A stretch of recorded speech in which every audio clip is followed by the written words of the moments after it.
যে দেশের জামাত আছে ইসলামের জন্য আর কোনো শত্রু দরকার নেই। এটা আমাদের আকাবেরদের মন্তব্য।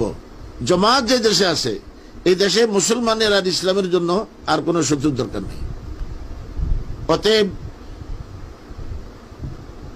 এদের সাথে এদেরকে তবলিগওয়ালারা দেখতে পারে না, চরমনাওয়ালারা দেখতে পারে না, হাটাজারিওয়ালারা দেখতে পারে না, কওমিওয়ালারা দেখতে পারে না, শশীনওয়ালারা দেখতে পারে না, চরমনাওয়ালারা দেখতে পারে না, ফুরফুরওয়ালারা দেখতে পারে না, মেদিনীপুরওয়ালারা দেখতে পারে না, আহলে হাদিসওয়ালারাও দেখতে পারে না, দেওবন্দওয়ালারাও দেখতে পারে না।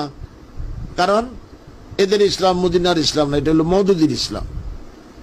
কারণ আমি নবীর পক্ষে এত সুন্দর বক্তব্য বিভিন্ন জায়গায় রাখছি, অনেক জায়গায় সবাই খুশি। ওই মওদুদির বিরুদ্ধে বললে এরা ক্ষিপ্ত হয়ে যায়। তারা